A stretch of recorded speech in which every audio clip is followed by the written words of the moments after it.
አስቡት በዓለም ላይ በጣም ታዋቂ እግር ኳስ ተጫዋች ልጅ መሆን። ክሪስቲያኖ ጁኒየር ከአባቱ ጋር በሚያብረቀርቁ መኪኖች ከመሄድ ጀምሮ 1 ሚሊዮን በላይ ተከታዮች በኢንስታግራም ላይ ከ24 ሰዓታት ባነሰ ጊዜ ውስጥ እስከ ማግኘት። ክሪስቲያኖ ጁኒየር የተወለደው በስህተት ነበር። እንደ አውሮፓውያን አቆጣጠር በ2009 ክሪስቲያኖ ሮናልዶ ከዓመት በፊት ከዩናይትድ ጋር ባላንዶርን በማሸነፍ ምርጥ አቋም ላይ ነበር እና በተመሳሳይ ጊዜ የዓለም ምርጡ ተጫዋች ነበር። ሊጉን ከዩናይትድ ጋር በማሸነፍ የሻምፒዮንስ ሊግ ፍጻሜ ውድድር ላይ እንዲደርሱ ረድቷቸዋል። አሁን ግን ሮናልዶ በአውሮፓ እግር ኳስ ሪያል ማድሪድ ውስጥ ለታላቅ ክለብ ለመጫወት በሕይወቱ ለቀጣዩ ትልቅ እርምጃ ዝግጁ ነበር። ማድሪድ ሮናልዶን ከዩናይትድ እጅ ሊወስድ እንደሆነ ያውቅ ነበር። ከ80 ሚሊዮን ዶላር በኋላ ሮናልዶ በይፋ የሪያል ማድሪድ ተጫዋች ሆነ። ዝውውሩ በመላው አውሮፓ አስደንጋጭ ማዕበሎችን አስነስቷል እና ሮናልዶ ይህን ለማክበር ወደ አሜሪካ ጉዞ ጀምሯል ከሁለት የቅርብ ጓደኞቹ ጋር። ከትንሽ ቀናት በኋላ ሊዝናኑ ወጡ እና ሮናልዶ ሕይወቱን የምትቀይርለትን ሴት አገኘ። አስተናጋጇ በአካባቢው በሚገኝ ሬስቶራንት ልታስተናግዳቸው መጣች። ከዛም ሮናልዶ ተመቸችው። መጨረሻ ላይ ስልኳን በሙድ ተቀበላት። ማታውን ተገናኙ። ነገር ግን ምን እንደተፈጠረ በወቅቱ አብረውት ከነበሩት የሮናልዶ ጓደኞች መካከል አንዳቸውም አላዩም። ከሳምንታት በኋላ ማድሪድ ውስጥ ነበር። በ80,000 ሰዎች ፊት ገለጻውን ከጨረሰ በኋላ ስልኩ ጮኸ እና በሰማው ዜና ደንግጦ ተንበረከከ። አስተናጋጇ ነበር የደወለችው። ነፍሰ ጡር መሆኗን ልትነግረው። CR7 ምን እየተሰማው እንደሆነ አያውቅም ነበር፣ ምክንያቱም በጎን በኩል ሁል ጊዜ እንደዚህ አይነት ስሜት ይፈልጋል። ሮናልዶና አባቱ ትክክለኛ ግንኙነት አልነበራቸውም። አባቱ በመጠጥ ምክንያት ከሞተበት በኋላ ሮናልዶ በመጨረሻ አባት በሚሆንበት ጊዜ የሚፈልገውን ሁሉ ለራሱ ልጅ እንደሚሰጥ ለራሱ ቃል ገብቶ ነበር። ስለዚህ አሁን ያንን እድል እያገኘ ነበር። ነገር ግን ለእሱ አስደሳች እንደሆነ አስቦ ነበር። ግን ሮናልዶ ሰዎች ስለወሰደው ጉዞ ምንም እንደማያውቁ ያውቅ ነበር። እናም በዚህ ምክንያት አባት ሊሆን ነው የሚለውን ዜና ብቅ ካለ በአዲሱ ክለብ በመጀመሪያዎቹ ወራት ብዙ ውዝግብ ሊፈጠር ነው። ሮናልዶ በመጨረሻ በቀሪው የህይወት ዘመኑ በልጁ ላይ ተጽዕኖ ሊያሳድር የሚችል ውሳኔ ላይ ደርሷል። አስተናጋጇን 12 ሚሊዮን ዶላር ከፍሎ ልጁን ወሰደ። ሮናልዶ ጁኒየር ብሎ ሰየመው። በዚህ ጊዜ ሮናልዶ የአዲሱን ልጅ መወለድ በጨለማ ውስጥ ማቆየት እንደማይችል ስለሚያውቅ በማህበራዊ ሚዲያ ፖስት አደረገው። ሁሉም ሰው ደነገጠ። የክሪስቲያኖ ጁኒየር የልደት ታሪክ አስገርሟቸዋል። ግን ከዚያም በላይ የሚያስገርም ነገር ተፈጥሯል። እዚህ ድረስ ደርሳችሁ እስካሁን ሰብስክራይብ አላደረጋችሁ? አሁኑኑ የደውላውን ምልክት ይጫኑ። ይመቻችሁ። ከጥቂት ዓመታት በፊት ጁኒየር አባቱን ሊያሳስረው ተቃርቦ ነበር። ሮናልዶ ከቤተሰብ ጋር ጊዜ ማሳለፍ ይወዳል። እንደ አውሮፓውያን አቆጣጠር በ2021 የውድድር ዘመን መጨረሻ ላይ ሮናልዶ ወደ ውብ ደሴት ወይም በዓለም ዙሪያ ካሉት በርካታ መኖሪያ ቤቶች ውስጥ ለእረፍት ከመሄድ ይልቅ ከመላው ቤተሰቡ ጋር ወደ አገራቸው ለመመለስ ወሰነ። በፖርቹጋል ካሉ የአካባቢው ነዋሪዎች ጋር እንዲገናኙ በቤት ውስጥ ለ2 ቀናት ካሳለፉ በኋላ በባህር ዳርቻ ላይ ለመዝናናት ወጡ። በተለይ ጁኒየር ከሁሉም በላይ እየተዝናና ነበር። አባቱ CR7 በጣም ታዋቂ ሰው ስለነበር ጁኒየር ሁል ጊዜ በቦዲጋርድ ነበር የሚንቀሳቀሰው። ይህ ለመጀመሪያ ጊዜ ነበር ያለ ጠባቂ ነፃ ሆኖ በዕድሜው ካሉ ልጆች ጋር የተፍታታው። ከጥቂት ሰዓታት በኋላ አክስቱ ጀት ስኪ ልታስነዳው ወሰደችው እና ሁሉም ይህ አስደሳች ክስተት ይሆናል ብለው ሲያስቡ የማያውቁት ነገር ይህ ሮናልዶን ወደ እስር ቤት ሊከቶ እንደሚችል ነው። አክስቱ ፎቶ ከማንሳት አልፎ ሶሻል ሚዲያ ላይ ፖስት አደረገችው። ፎቶዎቹ አሪፍ ቢመስሉም ይህ በፖርቹጋል ሕገወጥ ነበር። የሕፃን ጁኒየር ዕድሜ ገና ነበር። ጀት ስኪ ብቻውን መፍቀድ የልጁን ሕይወት አደጋ ላይ የሚጥል ድርጊት ተደርጎ ይወሰድ ስለነበር ጁኒየር እነዚያን ማዕበሎች ቁጥጥር ሳይደረግበት መንዳት ፖሊስ እንደ ጥፋት ተመልክቶ መግባት ነበረበት። ወዲያው ወደ ቦታው በፍጥነት ሄዱ እና ብዙም ሳይቆይ ሮናልዶ ጉዳዩ ካሰበው በላይ ከባድ እንደሆነ ተገነዘበ። ምክንያቱም በዚህ ጊዜ ጉዳዩ ወደ ፍርድ ቤት ከተወሰደ እና በሱ ክስ ከተመሰረተበት መስመር ላይ ያለው የገንዘብ ቅጣት ብቻ አይደለም፣ ወደ እስር ቤት ሊሄድ ይችላል። እንደ ዕድል ሆኖ ለሮናልዶ በዕለቱ በስራ ላይ የነበሩት መኮንኖች የሁኔታውን አስቂኝ ገጽታ አይተው በምትኩ በገንዘብ እንዲቀጣ ፈቀዱለት እና ከዚያን ቀን ጀምሮ ጁኒየር በጀት ስኪ ታይቶ አይታወቅም። ከነዚህ አሪፍ የጀት ስኪ ፎቶዎች አንዱን ለመጀመር ለሚፈልገው ሚስጥራዊ ኢንስታግራም ፕሮፋይል ፒክቸር ለማድረግ ፈልጎ ነበር። ሮናልዶ ከመጀመሪያው ጀምሮ ግልጽ አድርጓል። ልጆቹ ከልጅነታቸው ጀምሮ በህይወት ውስጥ በጣም አስፈላጊ በሆኑ ነገሮች ላይ እንዲያተኩሩ ይፈልጋል። እናም በዚህ ምክንያት እነሱን አያበላሽም። አሁን ግን ጁኒየር እያደገ ነበር።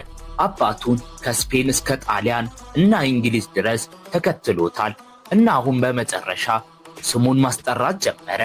እሱ የራሱ የምርት ስም ለመጀመር ጊዜው እንደደረሰ ተሰማው። እናም አንድ ቀን አባቱ በማይኖርበት ጊዜ አልጋ ውስጥ ስልክ ለመያዝ ቻለ እና ከ5 ደቂቃ ባነሰ ጊዜ ውስጥ ኢንስታግራም አካውንት ከፈተ። ጁኒየር አንድ ቪዲዮ ፖስት አደረገ።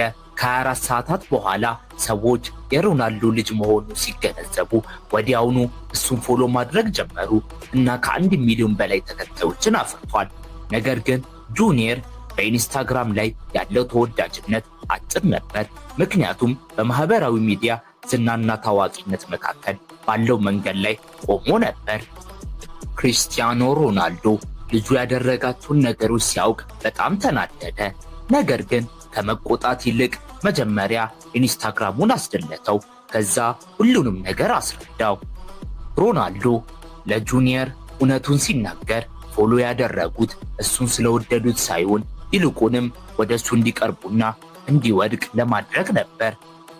እውነተኛ ንግግር ብሮ ጁኒየር ምናልባት አባቱ መጥፎ ጨዋታ ሲያጋጥመው ወይም ከኮሜንት በኋላ እሱን ለማሳደድ ሲሞክር ከሱ በኋላ የሚመጡትን ትሮሎች ማስተናገድ ለመጀመር ዝግጁ ላይሆን ይችላል። ሮናልዶ ለልጁ ምርጡን ብቻ እንደሚፈልግ ያስታውቃል እና ለዛም ነው ጃንክ ፉድ ሲበላ የሚናደድበት።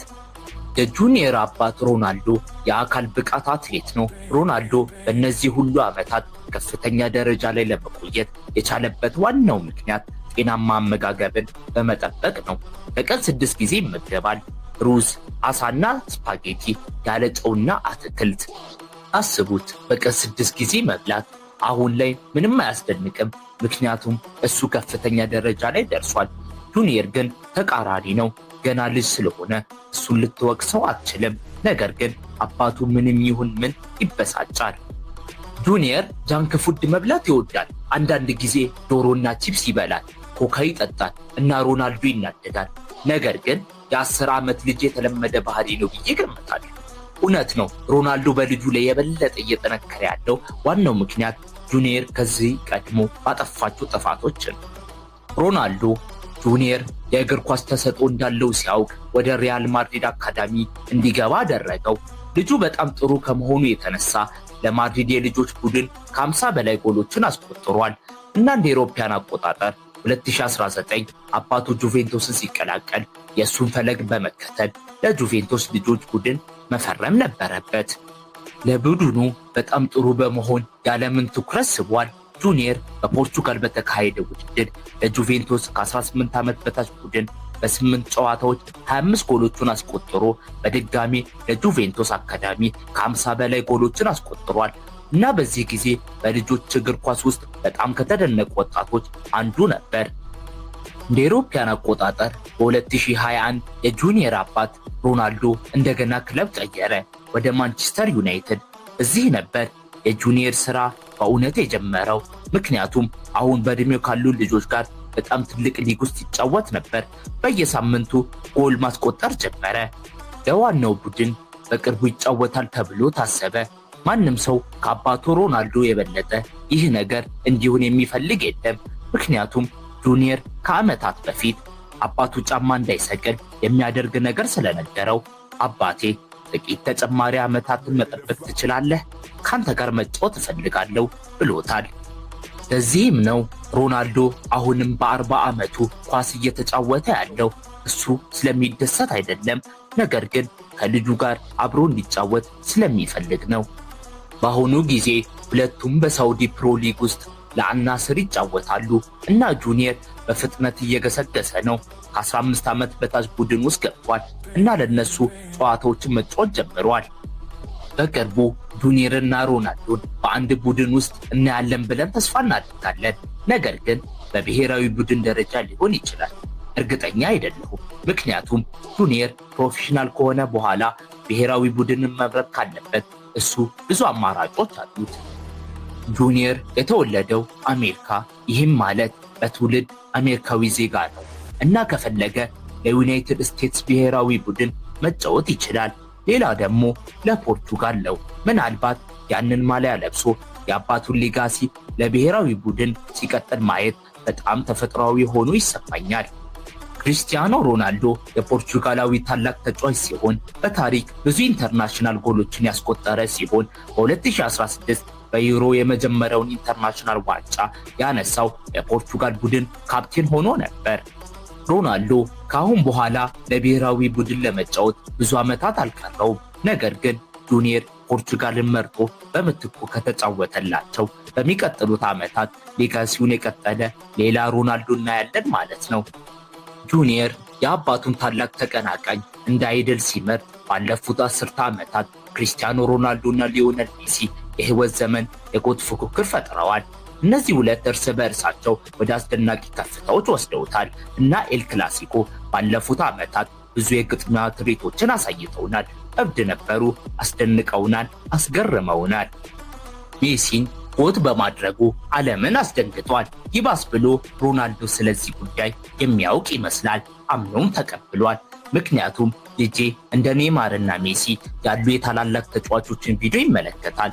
አጨዋወቱ የሮናልዶና የሜሲ ጥምረት ነው። ጁኒየር አሁን ትልቅ ሰው እየሆነ ነው። ምስጢራዊ የሴት ጓደኛ እንዳለው ታውቃላችሁ? በቀጣይ ቪዲዮ የምነግራችሁ ይሆናል። እንዳያመልጣችሁ ከፈለጋችሁ የደውሉን ምልክት ይጫኑ። ላይክ፣ ሼር ኤንድ ኮሜንት እንዳይረሳ። ሁላችሁም ባላችሁበት ቦታ ስትይበላችሁ